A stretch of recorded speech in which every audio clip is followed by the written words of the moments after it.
নমস্কার বন্ধুরা, শুভ সকাল। তোমরা সকলে কেমন আছো? আশা করি তোমরা সকলে খুব ভালো আছো। আমার উপহার ইন ভিলেজ ব্লগে তোমাদের সকলকে স্বাগত জানাই। আমরা হলদিয়া এসেছিলাম, তোমরা তো আমাদের ব্লগে দেখেছো। তো হলদিয়াকে আমরা টাটা বাই বাই করে চলে যাচ্ছি। এই লঞ্চ ঘাটে এসেছি, তোমাদেরকে একটু দেখিয়ে দিচ্ছি। এর আগে বাসে এসেছি, ছেলের একটু শরীর খারাপ, ও এক দুবার একটু জল জল মতো বমি করেছে, তাই হয়তো আর বেশি ভিডিও টিডিও করতে পারবো না। তাই ভাবলাম লঞ্চ ঘাট দিয়ে যাচ্ছি, একটু তোমাদের দেখিয়ে দিই যে আমরা লঞ্চ ঘাটে পৌঁছে গিয়েছি। তো ছেলের হাত একদিকে, লাগেজ ব্যাগ সমস্ত হাতে নিয়ে তো লঞ্চ ঘাটে আমরা পৌঁছে গিয়েছি, সেটাই তোমাদের দেখালাম। আর আজকে লঞ্চটাও সেই রকম সেদিনের মতো ভ্যাসেল টাইম যেরকম ছিল, এসে একদম ছেড়ে দিয়েছিল। আজকেও পৌঁছেছি একদম প্রায় রাইট টাইমের কাছাকাছি। আর লঞ্চের ভেতর না প্রচুর ভিড়, কোথাও একটু জায়গা পাইনি। ছেলেকে দুজনের মাঝে একটুখানি ফাঁক ফোকর করে বসিয়ে দিয়েছি আর কি। আর নিজে তো দাঁড়িয়েই আছি, আর ওর শরীরটা এমনিতেই একটু খারাপ। আর আমি তো লঞ্চে দাঁড়িয়েই আছি, কোনো জায়গায় পাচ্ছি না, ছেলেটাকে কোনো রকমে বসিয়ে দিয়েছি। তো লঞ্চ থেকে পেরিয়ে আবার নদীর এপারে এসে আমরা বাসে উঠে পড়েছি। এই নদীটা থেকেই আমরা লঞ্চে পার হয়ে এসেছি, আবার এই নদীর পাশ ধরেই আমরা গাড়িতে করে যাচ্ছি। আর জলটা দেখো, দূরের দিকে একটু জলটা কীরকম নীল নীল মতো, আর একটু কাছের দিকে জলটা কীরকম একটু সাদা সাদা মতো, বুঝতে পারছো? পরিষ্কার বোঝা যাচ্ছে, দেখো দূরের দিকে জলটা একটু নীল নীল আর কাছের দিকে জলটা সাদা সাদা মতো। এই নদীর পার ধরে আবার আমরা বাসে করে যাচ্ছি, আর এটার ওপর দিয়ে লঞ্চে পার হয়ে এসেছি। দেখো আবার একটা নদীর ওপর দিয়ে আমরা যাচ্ছি, এটা হচ্ছে ব্রিজ আর কি। আর এই ব্রিজটা না খুব সুন্দর, বাসে করে যাচ্ছি বলে ঠিক করে দেখাতে পারছি না আমি তোমাদের, পরে একদিন বেশ সুন্দর করে তোমাদের ব্রিজটা দেখিয়ে দেবো। বাসটা অনেক দ্রুত ছুটছে তো, আর এই নদীর ওপর দিয়ে কিন্তু ব্রিজটা বিশাল বড়। তো কতগুলো নদী পার হয়ে আমাদের আসতে হচ্ছে দেখো। তো এখন আমরা এবারে একদম পিওর গ্রামে পৌঁছে গিয়েছি। আমার ছেলে গ্রামের রাস্তা দিয়ে আর লাগেজ ব্যাগটা এবারে টেনে নিয়ে যাচ্ছে, এবারে একটু ফিট হয়ে গিয়েছে আর কি। তো চলো এবারে বাড়ি যাওয়া যাক। আমি পিছনে চলেছি, আর এখন হাওয়াও লাগছে বেশ। ও একটু সুস্থ বোধ করছে, ও গাড়িটা আমার হাত থেকে নিয়ে ও টেনে নিয়ে যাচ্ছে, তারপর ওর কাছ থেকে আবার আমি নিয়ে নিয়েছি।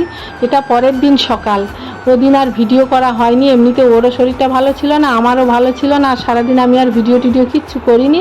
এটা পরের দিন সকালে। তো সকালে আমাদের মাঠের একটা পুকুর আছে, সেই পুকুরে আমার দাদা জাল দিতে এসেছে। তো আমি জানি না, পরে আমি শুনে এসেছি, তাই যখন আসি তখন দাদার অনেকটাই জাল দেওয়া হয়ে গিয়েছে। তো তোমাদের দেখাবো যে কি মাছ পড়েছে, কি হয়েছে। তো আপাতত আমি এই পর্যায়ে এসে পৌঁছেছি। দেখো এখন এতগুলো মাছ অলরেডি পড়ে গিয়েছে, আর মা সঙ্গে এসেছে মাছ ঘোরানোর জন্যে। দেখি আমি থাকাকালীন আর কি পড়ে। তো এখানে আর একবার জাল ফেলা হচ্ছে, দেখা যাক কি পড়ে। আর মা ওই পালাটা টেনে নিয়েছে, আর ঠিক পালার পাশে বা পালার ভেতরে মাছগুলো থাকে, ওই জন্য পালাটা টেনে নেওয়ার সঙ্গে সঙ্গে দাদা জালটা ফেললো আর কি।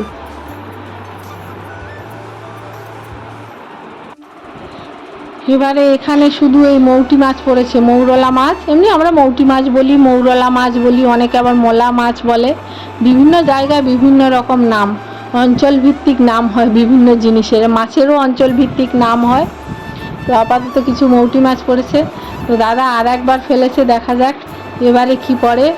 তো এবারেও অন্য বড় মাছ নেই, ওই দেখো জালের মধ্যে কত মৌটি মাছ গাঁথা আছে। আর মৌটি মাছগুলো না খুব বড় বড়, আর পেটে ডিম ভর্তি, অনেক বড় বড় মৌটি মাছ, আর পেটে ডিম ভর্তি। আর এই এখন গরমের সময় মৌটি মাছ তো খুবই ভালো। দেখেছো তো কত বড় বড় মৌটি মাছ।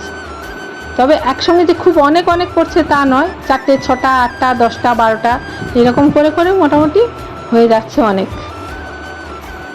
এই এখন আমার মাছগুলোতে বাম হাতে ফোনটা আছে, আর ডান হাত দিয়ে মাছগুলো গুড়িয়ে গুড়িয়ে নিচ্ছি, বেশ ভালো লাগছে। আর এটা আমাদের মাঠের পুকুর, মানে বাড়ি থেকে বেশ খানিকটা দূরে। এ আবার অনেকগুলো মৌটি মাছ হয়েছে। তো এখন আমরা বাড়ি চলে এসেছি, এবারে বাড়ির পুকুরে এসে আবার জাল ফেলা হয়েছে। তো বাড়ির পুকুরে দেখো আবার এই পোনা মাছ, জাপানি পুঁটি এইসব পড়েছে। আর আমার ছেলে তো তখন যায়নি, ও এবারে এই সুযোগটা আর হাতছাড়া করেনি, ও একদম সুযোগটাকে কাজে লাগিয়েছে, এসেই মাছ ঘাঁটা শুরু করে দিয়েছে।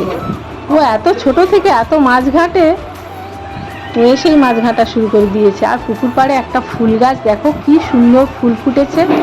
আর এখানে ফুলের অভাব হবে না, এত ফুল। আর আমাদের ওখানে কত ফুলের অভাব, মানে এত সুন্দর হয়ে গাছটায় ফুল ফুটেছে। আর গাছটা এত, পাতাটা একটু দেখো কীরকম সাদা সাদা, কিন্তু পাতাটাই এই রকম, পাতা যে শুকিয়ে গিয়েছে বা কি কিন্তু নয়। পাতাটা কিছু কিছু পাতা সবুজ সবুজ নিচের দিকে, আর বেশি ওপরের দিকের পাতাগুলো সাদা সাদা মতো। দেখো এগুলো কিন্তু শুকোয়নি পাতাগুলো, এই গাছটাই এরকম। আর তাতে লাল ভর্তি ফুল, একদম জবা ফুল লাল হয়ে ফুটে গিয়েছে ভর্তি হয়ে, এত সুন্দর দেখতে লাগছে। আমি তোমাদের প্রায় প্রতিদিন একটু করে ফুল দেখাবো। এই দেখো আজকের এই মাছ হয়েছে মোট। তো মা এখন মাছ কাটতে বসেছে। আর এই একটা বাগদা চিংড়ি পড়েছে, তো আমার ছেলে বাগদা চিংড়িটা দেখতে পেয়েছে, ও এবার এই বাগদা চিংড়িটা নিয়ে শুরু করে দিয়েছে। আর মা এখানে বসে বসে মাছগুলো কাটছে। আর ও তো কাদা ফাদা মেখেই ফেলেছে, ওর কোনো অসুবিধা নেই। কাদা মাছ উমুক তুমুক এইসব ঘাঁটাঘাঁটিতে ওর কোনো অসুবিধে নেই। আজকে মোটামুটি বেশ অনেকই মাছ পড়েছে, মাটির পুকুরে যাওয়া হয়েছিল তো মা এসে একেবারে স্নান টান করে নিয়ে মাছ কাটতে বসেছে, যেহেতু ওখানে একটু জলে কাদায় নেমেছিল।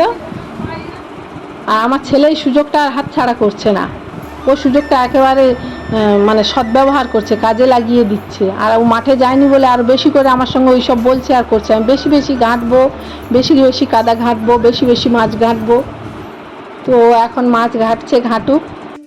আমার ভিডিওটা যদি তোমাদের ভালো লেগে থাকে তাহলে প্লিজ প্লিজ লাইক শেয়ার এবং সাবস্ক্রাইব করে দিও। বড়দের জন্য রইল আমার প্রণাম, ছোটদের জন্য রইল আমার অনেক অনেক ভালোবাসা ও